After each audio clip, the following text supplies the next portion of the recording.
فلا مضل له ومن يضلل فلا هادي له وأشهد أن لا إله إلا الله وحده لا شريك له وأشهد أن محمدا عبده ورسوله صلى الله عليه وعلى آله وصحابته أجمعين ومن تبعهم بإحسان إلى يوم الدين. Ikhwani fid din rahimani wa rahimakumullah. Pada pertemuan yang sebelumnya telah kita jelaskan tentang empat perkara yang harus ada dalam beriman kepada takdir Allah Subhanahu wa taala. Satu saja dari empat perkara ini tidak kita imani, maka naudzubillah berarti kita termasuk mungkiru al-qadar, para pengingkar takdir yang kafir kepada Allah Subhanahu wa taala. Dan ulama mengistilahkan empat perkara ini dengan maratibul qadar. Maratib al-qadar, tingkatan-tingkatan takdir. Baik, apa saja empat perkara tersebut? Jelaskan dengan satu kata saja. Satu kata dalam setiap tingkatan. Man ya'rif? Jelaskan dengan satu kata saja pada setiap tingkatan. Tingkatan yang pertama satu kata dan seterusnya. Anta ya akhi. Antum. Tingkatan yang pertama satu kata saja. Ilmu. Yang kedua Al-kitabah. Yang ketiga Al-masyiah. Yang keempat Al-khalqu. Ahsan tabarakallahu fiik. Ini cara yang mudah untuk menghafal ilmu. Ingat saja satu kata itu, insyaallah kita ingat seluruhnya. Al-ilmu, Al-kitabah, Al-masyiah, Al-khalqu. Ini empat tingkatan takdir. Al-ilmu, Al-kitabah, Al-masyiah, Al-khalqu. Al-ilmu, Al-kitabah, penulisan, Al-masyiah, kehendak, Al-khalqu, penciptaan. Jadi ini empat yang harus kita imani. Pertama, beriman dengan ilmu Allah yang meliputi segala sesuatu. Kemudian beriman dengan penulisan takdir. Semuanya sudah Allah tulis sebelum diciptakan. Kemudian beriman dengan masyiatullah, kehendak Allah. Semua yang terjadi atas kehendak Allah, baik dan buruknya. Kemudian yang keempat, al-khalqu, beriman dengan penciptaan. Yakni imani, semua yang terjadi di alam ini adalah ciptaan Allah Subhanahu wa ta'ala. Baik. Lalu sudah kita jelaskan, beriman bahwasannya semua yang terjadi di alam ini adalah dengan kehendak dan kekuasaan Allah Subhanahu wa taala, dengan masyiah dan kudrah Allah Subhanahu wa taala. Tidak mungkin terjadi sesuatu yang tidak di bawah kehendak dan kudrah Allah Subhanahu wa taala. Akan tetapi keimanan kita terhadap hal tersebut tidak menafikan bahwa manusia juga memiliki kehendak. Tidak menafikan bahwa manusia juga memiliki kehendak. Dan itu dibuktikan dengan 3 dalil minimal. Dalil syariat, dalil waqi hissi, kemudian dalil akal. Siapa yang bisa jelaskan macam-macam dalil tersebut? yang membuktikan bahwasannya manusia juga memiliki masyiah. Baik, man?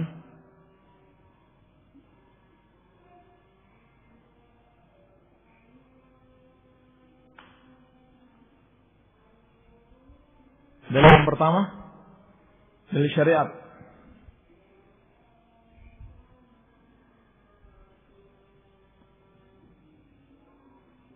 Fudail?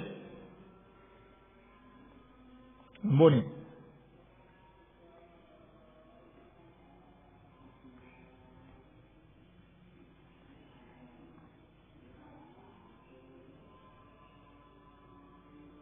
Anwar.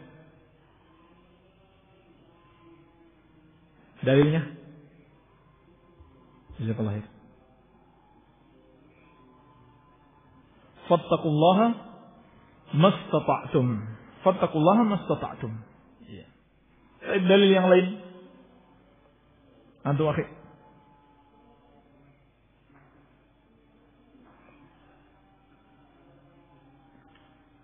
Faman syaa'a attakhadha ila rabbih ma'aba. Semua ini dalil-dalil menunjukkan bahwasannya manusia itu memiliki kehendak. Baik. Dalil waqi'. Seperti apa dalil waqi'?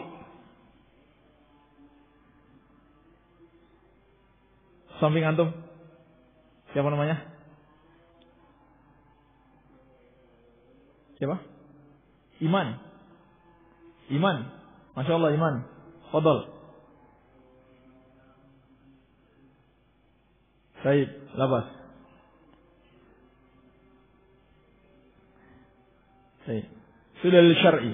Yang kita tanyakan sekarang dalil waqi'.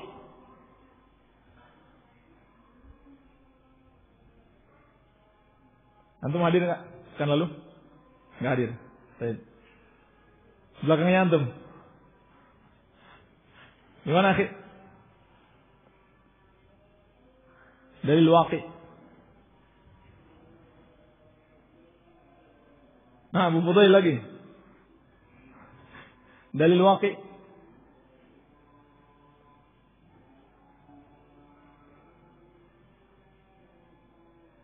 Tum ya siapa? Antum akhi.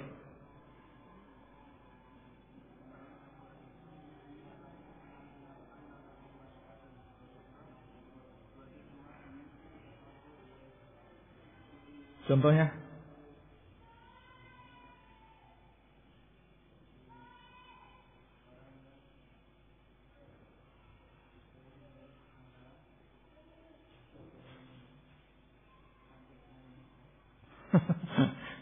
Baik. Dibedakan antara dia memiliki masyiah dan tidak memiliki masyiah. Baik, ahsan talabas.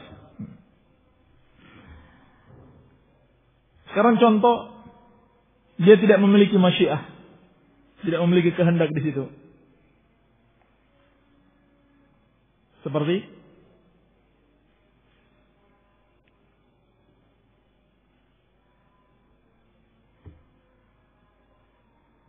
tapi itu contoh menunjukkan dia memiliki masyiah. Manusia memiliki kehendak. Dia bisa memilih istri yang dia senangi, makanan yang dia sukai. Dan ada contoh lain. Contoh sebaliknya di mana dia tidak memiliki kehendak. Seperti menggigil, gemetar. Baik. Kemudian yang ketiga, dalil akal.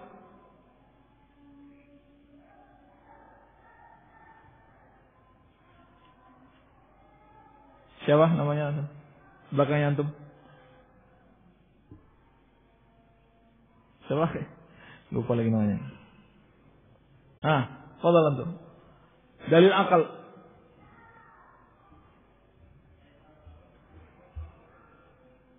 Baik. Fa inal qaun kulluhu mulkun lillahi ta'ala.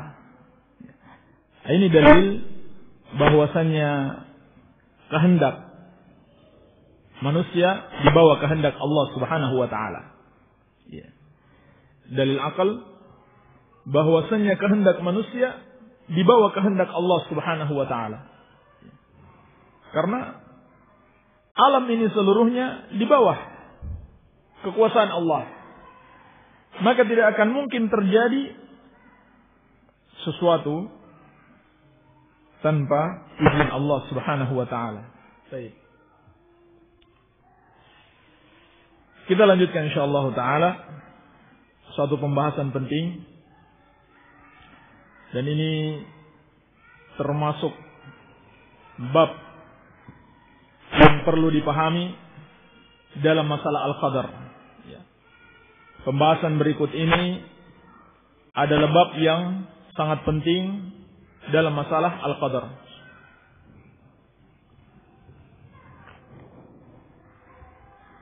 Banyak orang bingung memahami al-qadar karena adanya syubhat.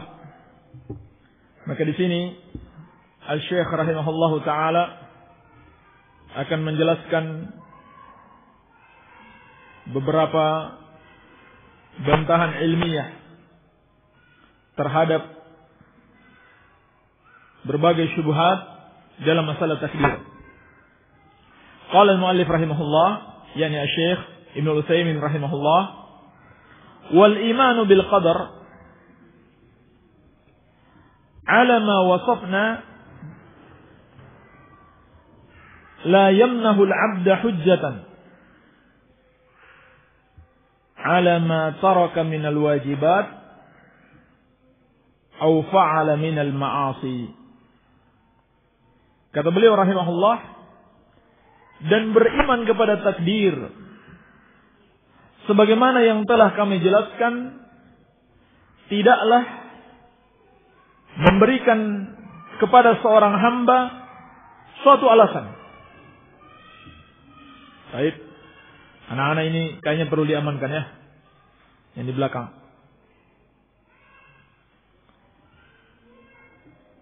Kata Syekh rahimahullahu taala, kita imani bahwa seluruh yang terjadi di alam ini ketentuan Allah.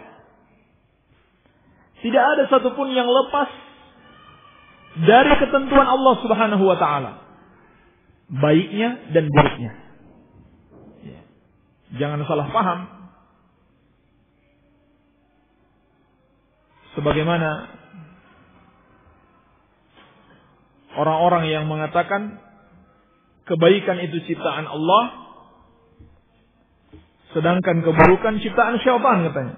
Ini salah besar, termasuk kekufuran. Sepintas kelihatan baik, kan itu buruk. Gak mungkin dikatakan ciptaan Allah.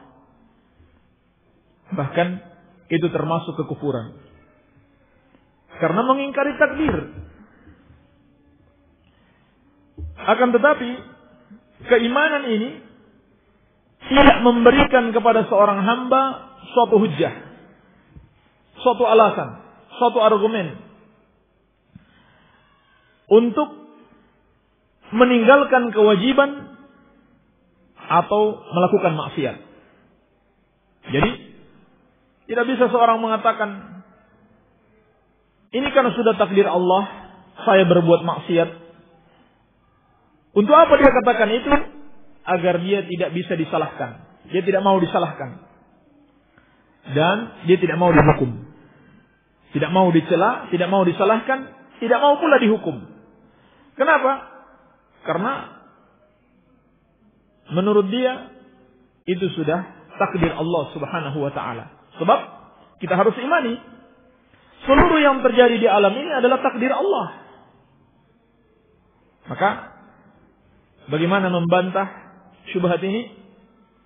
Kata beliau rahimahullah, wa ala hadza fahtijaju bihi batilun min wajib.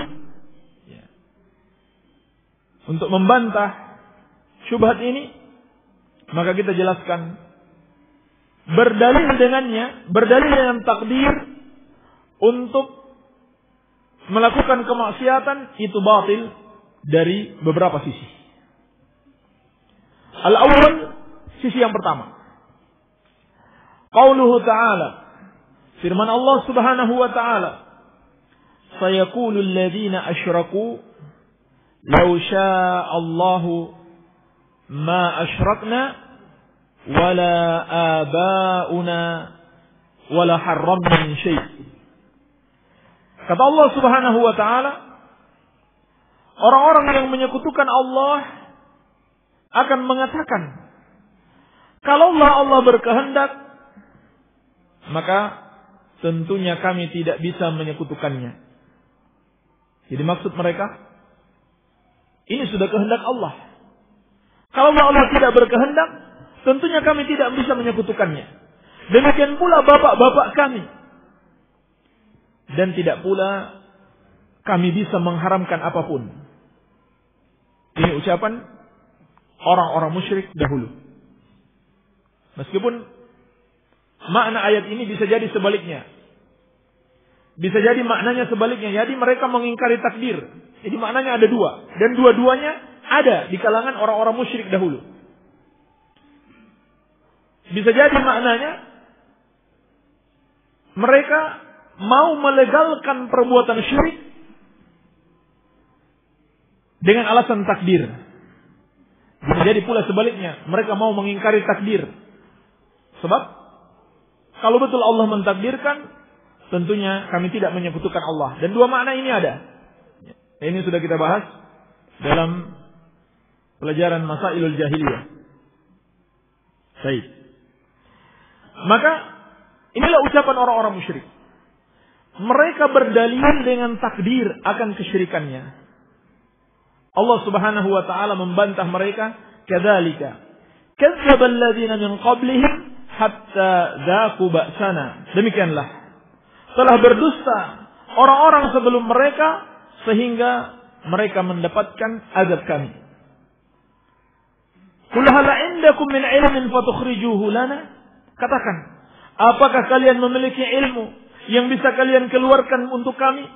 yakni ilmu akan ucapan kalian tersebut, apakah betul dari Allah atau hanya dari kalian? In tattabi'una illa dhanna wa in antum illa takhrusun. Tidaklah yang kalian ikuti kecuali persangkaan saja, dan tidaklah kalian kecuali hanya menyangka-nyangka, tidak yakin dengan apa yang kalian katakan. Surat Al-An'am ayat ke 148. Kata Syekh, "Walau kana lahum hujjah bil qadar ma azaqahumullahu ba'sahu." Andaikan orang-orang musyrik itu memiliki hujjah, memiliki alasan dengan takdir, atau boleh beralasan dengan takdir, tentunya Allah Subhanahu wa taala tidak akan menimpakan azabnya kepada mereka. Jadi sebetulnya berdalil dengan takdir adalah termasuk perangai jahiliyah. Berdalil dengan takdir untuk melakukan kemaksiatan, sehingga mereka tidak mau disalahkan, tidak mau dihukum. Maka ini perangai jahiliyah. Maka kalau dapat diterima ucapan mereka, tentunya Allah Subhanahu wa taala tidak akan mengazab mereka. Jadi kalau begitu, tidak bisa diterima ucapan mereka. Iya. Tapi ada satu dalil tentang dialog Nabi Musa alaihi salam dan Nabi Adam alaihi salam.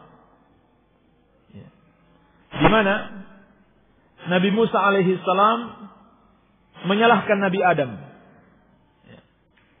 Menyalahkan Nabi Adam karena dosa yang beliau lakukan sehingga manusia dikeluarkan dari surga.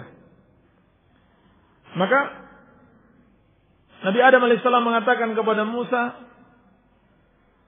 apakah engkau akan mencelaku atas takdir Allah Subhanahu wa taala? Lalu kata Nabi sallallahu alaihi wasallam, laqad hajja Adam Musa. Nabi Adam alaihissalam telah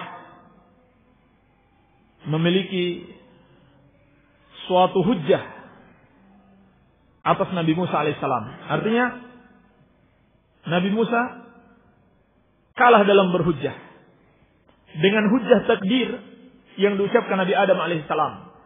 Maka kata para ulama, hal itu dibolehkan kalau seorang sudah bertobat dari dosa yang dia lakukan. Dan Nabi Adam alaihissalam sudah bertobat dari dosa yang beliau lakukan. Bukannya beliau berdalil dengan takdir, kemudian beliau terus-menerus melakukan dosa, tidak. Tetapi beliau telah bertobat dari dosanya. Maka seperti ini boleh. Iya. Yang dicela di sini orang-orang musyrik yang terus melakukan kesyirikan, lalu mereka mengatakan ini karena sudah takdir Allah. Atau para pelaku maksiat terus melakukan maksiatnya, tidak mau bertobat, lalu beralasan dengan takdir agar tidak dicela, tidak disalahkan, dan tidak dihukum. Ini yang pertama. As-tsani, yang kedua, qauluhu ta'ala, firman Allah Subhanahu wa ta'ala, rusulan mubashshirina wa munzirina li'alla yakuna lin-nasi 'ala Allahi hujjatun ba'da ar-rusul. Para rasul yang kami utus sebagai pemberi kabar gembira dan peringatan agar tidak ada lagi bagi manusia satu alasan setelah pengutusan Rasul, yakni manusia tidak lagi bisa mengatakan saya tidak tahu. Ketika dia akan diazab, manusia tidak lagi bisa mengatakan saya tidak tahu tentang tauhid, sehingga saya tidak mentauhidkan Allah. Kenapa? Karena sudah hilang hujjahnya, hilang alasannya tersebut, sebab Rasul telah diutus. Jadi dia tidak bisa beralasan lagi. Wa kana Allahu azizan hakima. Dan Allah Subhanahu wa taala Maha perkasa lagi Maha hikmah. Surat An-Nisa ayat ke-165. Kata Syekh, "Walau kana al-qadru hujjatan lil mukhalifin lam tantafi bi irsalir rusul." Andaikan takdir itu hujjah bagi orang-orang yang menyelisihi syariat, maka tentunya hujjah tersebut tidak akan hilang dengan diutusnya para rasul. Li'anna al-mukhalafata ba'da irsalihim waqi'atun biqadarillah ta'ala. Sebab penyelisihan mereka setelah pengutusan rasul tetap ada. Dan adanya itu dengan takdir Allah Subhanahu wa taala. Sedangkan Allah katakan, tidak ada lagi hujjah atas manusia. Tidak ada lagi yang bisa mengatakan saya tidak tahu. Karena sudah diutus Rasul kepada mereka. Jadi Allah menafikan adanya alasan mereka setelah pengutusan Rasul. Padahal penyelesaian mereka masih terjadi, dan penyelesaian itu terjadi dengan izin Allah Subhanahu wa taala. Ini yang kedua. Kemudian jawaban yang ketiga, ma rawahu al-Bukhari wa Muslim wal lafdhu lil Bukhari an Ali bin Abi Thalib radhiyallahu anhu. Apa yang diriwayatkan oleh Al-Imam Al-Bukhari dan Imam Muslim, dan lafaz milik Bukhari dari sahabat yang mulia Ali bin Abi Thalib, semoga Allah meridhai beliau. Anna Nabi sallallahu alaihi wasallam qaal, bahwasannya Nabi sallallahu alaihi wasallam bersabda, "Ma minkum min ahadin illa qad kutiba maq'adahu minan nari aw minal jannah." Tidaklah seorang dari kalian kecuali telah ditetapkan tempatnya, apakah masuk neraka atau masuk surga. Faqala rajulun minal qaum, lalu berkata salah seorang laki-laki, "Ala nattakilu ya Rasulullah?"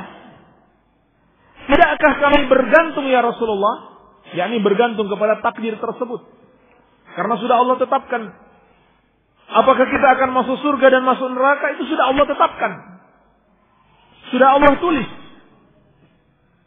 Kalau begitu, sahabat ini bertanya, kita bergantung saja kepada takdir kita ya Rasulullah. Maksudnya tidak perlu beramal soleh. Qala la. Maka Nabi SAW meluruskan pemahamannya. Beliau mengatakan tidak. I'malu fakullun muyassar. Beramallah kalian karena setiap orang akan dimudahkan. Summa qara'a. Kemudian Nabi SAW membaca ayat. Fa'amma man a'ta wattaqa wa saddaqa bil husna fasanuyassiruhu lil yusra. Maka adapun orang yang bersedekah dan bertakwa dan membenarkan adanya surga, kami akan mudahkan dia kepada kebaikan. Jadi, siapa yang beramal saleh, Allah akan mudahkan dia untuk melakukan amal saleh tersebut. Walladzina jahadu fina lanahdiyannahum subulana. Dan orang-orang yang bersungguh-sungguh di jalan kami, sungguh benar-benar kami akan tunjukkan kepada mereka jalan-jalan kami. Kemudian kata Allah Subhanahu wa taala, "Wa amma man bakhila wastaghna wa kadzdzaba bil husna fasanuyassiruhu lil usra." Sebaliknya, orang yang bakhil dan menyombongkan diri dan mendustakan surga, maka kami akan mudahkan dia kepada kejelekan. Jadi, siapa yang beramal baik, Allah akan mudahkan meraih kebaikan. Siapa yang beramal jelek, Allah mudahkan juga dia beramal kejelekan. Kalau begitu kita mau pilih yang mana? Mau beramal baik atau beramal jelek? Kalau kita beramal baik Allah mudahkan, beramal jelek Allah juga mudahkan. Maka ini tuntunan Rasulullah sallallahu alaihi wasallam. Wa fi lafzin li Muslim, dan dalam lafaz Muslim, fa kullun muyassar lima khuliqa lahu. Karena setiap orang itu akan dimudahkan kepada apa yang dia diciptakan. Maksudnya di sini kita tidak tahu apakah kita diciptakan untuk masuk surga atau untuk masuk neraka. Oleh karena itu kita beramal yang baik sehingga kita dimudahkan untuk meraih surga. Maka di sini kata Syekh rahimahullah, fa amara an-nabiy sallallahu alaihi wasallam bil amal wa naha 'anil ittikali 'alal qadar. Maka Nabi sallallahu alaihi wasallam memerintahkan untuk beramal dan beliau melarang bergantung kepada takdir. Ini yang ketiga. Ar-rabi yang keempat, anna Allah Ta'ala amara al-'abda wa nahahu. Bahwasanya Allah Subhanahu wa taala memerintahkan hamba dan melarang. Walam yukallifhu illa ma yastati'. Dan Allah tidak membebani seorang hamba kecuali apa yang dia mampu. Kecuali sesuai dengan kemampuannya. Qala Allah Ta'ala, Allah Subhanahu wa taala berfirman, "Fattaqullaha mastata'tum." Maka bertakwalah kepada Allah sekemampuan kalian. At-Taghabun ayat ke-16. Wa qala ta'ala, "La yukallifullahu nafsan illa wus'aha." Allah tidak membebani seseorang kecuali sesuai dengan kemampuannya. Al-Baqarah 286. Kata Syekh, "Walau kana al-'abdu mujbaran 'ala al-fi'li lakana mukallafan bima la yastati'u al-khalas minhu." Andaikan seorang hamba itu dipaksa untuk melakukan sesuatu, maka tentunya dia akan terbebani dengan sesuatu yang tidak mampu dia lakukan, yang tidak mampu dia lepas darinya. Andaikan seorang itu melakukan sesuatu bukan dengan pilihannya, tetapi dengan paksaan dari Allah, maka kalau begitu bertentangan dengan ayat ini. Sebab kalau dia dipaksa berarti dia dipaksa melakukan atau dibebani untuk melakukan sesuatu yang tidak mampu dia lakukan. Bertentangan dengan ayat ini. Wa hadza batil. Dan ini adalah kebatilan. Walidzalika, oleh karena itu kata Syekh, idza waqa'at minhu al-ma'siyatu bi jahlin, apabila dia melakukan suatu kemaksiatan karena ketidaktahuan atau ketidaksengajaan, au nisyanin, atau karena lupa, au ikrahin, atau karena dipaksa, fala isma alaih li'annahu ma'dzur. Maka tidak ada dosa atasnya karena dia diberikan uzur. Karena dia diberikan uzur. Sebab itu tadi Allah Subhanahu wa taala tidak membebani seseorang kecuali sesuai dengan kemampuannya. Menunjukkan bahwasannya dia melakukan suatu perkara memang karena pilihannya. Baik. Jadi tidak bisa dia berdalil dengan takdir untuk melegalkan perbuatan maksiatnya. Karena memang dia yang pilih sendiri melakukan maksiat. Al-khamis, jawaban yang kelima. Anna qadarallahi ta'ala sirrun maktum. Ini jawaban yang logis. Bahwasannya qadar Allah Subhanahu wa ta'ala itu adalah rahasia yang tersembunyi. La yu'lamu bihi illa ba'da wuqu'il maqdur. Dia tidak diketahui kecuali setelah terjadi yang ditakdirkan. Wa iradatul abdi lima yaf'aluhu sabiqatun ala fi'li. Sedangkan keinginan seorang hamba terhadap apa yang dia lakukan telah mendahului perbuatannya. Fatakunu iradatuhu al-fi'la, maka kalau begitu keinginan dia melakukan kemaksiatan tersebut atau melakukan suatu perbuatan ghairu mabniyatin ala ilmin minhu biqadarillah, bukan karena atas dasar dia sudah tahu takdir Allah Subhanahu wa taala. Jadi maksudnya seorang itu tidak bisa mengatakan saya melakukan maksiat karena itu sudah takdir Allah. Kenapa? Karena sebelum dia melakukan maksiat dia tidak tahu. Dia tidak tahu kalau itu takdirnya. Beberapa detik ke depan kan dia tidak tahu. Apakah dia tahu perkara yang gaib? Kan tidak. Sehingga dia tidak bisa mengatakan saya lakukan maksiat karena itu sudah takdir saya. Kenapa? Karena dia tidak tahu apakah Allah akan mentakdirkan dia berbuat maksiat atau berbuat kebaikan sebelum takdir itu terjadi. Maka wahina idin, kata beliau rahimahullah, ketika itu tantafi hujjatuhu bil qadar. Maka hilanglah alasannya berbuat maksiat dengan takdir.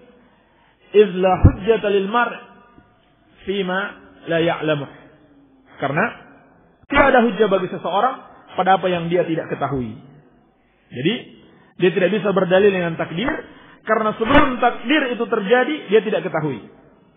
As-sadis yang keenam,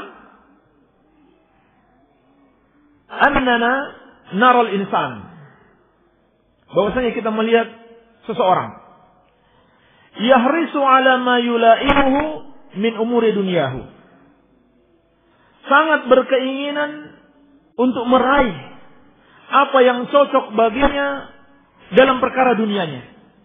Hatta yudrikahu, dia berusaha sampai dia mendapatkannya. Wala ya'dilu anhu ila ma la yula'imuhu, dan dia tidak akan berpindah kepada apa yang tidak cocok baginya. Ini dalam masalah dunia. Dia tidak akan berpindah kepada apa yang dia tidak cocok baginya. Summa yahtajju ala udulihi bil qadar. Kemudian dia berdalil atas kepindahannya tersebut dengan takdir. Jadi kita manusia kalau menginginkan sesuatu, maka kita akan berusaha untuk mencari yang cocok bagi kita. Kalau ingin menikah misalkan, kita cari calon istri yang paling cocok bagi kita. Kita tidak akan berpindah atau menerima begitu saja tawaran calon yang tidak cocok bagi kita. Kemudian kita alasan, itu kan sudah takdir Allah. Tidak ada yang mengatakan demikian. Maka kata Syekh, falimada ya'dilu amma yanfa'uhu fi umuri dinihi ila ma yadurruhu. Lalu kenapa seorang itu berpindah dari apa yang bermanfaat baginya dalam perkara-perkara agamanya kepada apa yang membahayakannya? Tsumma yahtaju bil qadar. Kemudian dia berdalil dengan qadar. Jadi kenapa? Dalam perkara agama dia pilih yang jelek. Lalu dia mengatakan ini sudah takdir Allah. Kenapa dalam masalah dunia dia tidak melakukan demikian? Afalaisa sya'nul amrain wahidan? Bukankah perkaranya sama? Lalu beliau berikan dua contoh. Ya, teringkas saja. Contoh yang pertama, kata beliau, misalkan di depan kita ada dua jalan untuk mencapai suatu tempat, ke pasar Banjarsari misalkan. Ya. Ada dua jalan. Ini contoh saja. Alhamdulillah semua jalannya bagus dari sini. Ke kanan masjid ini, misalkan jelek, ya. Gelap sekali. Coba aja malam ini, gelap sekali lewat situ. Dan di situ ada pencuri, ada perampok. Ya. Bisa-bisa antum tidak sampai ke pasar, mampir di kuburan di situ mungkin, atau di sungai. Jalan ke kiri masjid, jalannya bagus, lancar, dipastikan insya Allah sampai dalam waktu beberapa menit saja ke pasar. Maka jalan mana yang akan kita pilih? Apakah kita pilih jalan yang jelek, kemudian kita katakan itu sudah takdir Allah? Kan tidak mungkin. Ini dalam masalah dunia. Mestinya dalam masalah agama seperti itu juga. Kita pilih jalan yang terbaik. Maka ini dalil yang logis membantah syubhat ini. Contoh yang kedua, beliau katakan tentang seorang yang sakit. Tentang seorang yang sakit. Tentang orang yang sakit, kata beliau. Dia diperintahkan minum obat. Maka dia minum. Padahal dia tidak ingin. Nafsunya tidak menginginkan untuk minum obat tersebut. Obatnya pahit. Dia dilarang makan makanan yang membahayakan dia. Maka dia tinggalkan. Padahal nafsu makannya besar untuk memakan makanan tersebut. Semua dia lakukan demi untuk kesembuhan dia, keselamatan dia. Obat yang pahit dia minum, walaupun dia tidak suka. Makanan yang enak terpaksa dia tinggalkan, walaupun dia suka. Dia lakukan. Untuk apa? Untuk kesembuhan. Mungkin sih. Semoga ada manfaatnya. Lebih dan kurangnya mohon maaf. Subhanakallahumma bihamdika asyhadu an la ilaha illa anta astaghfiruka wa atubu ilaik. Wa sallallahu ala nabiyyina Muhammadin wa alihi wasallam. Walhamdulillahi rabbil alamin.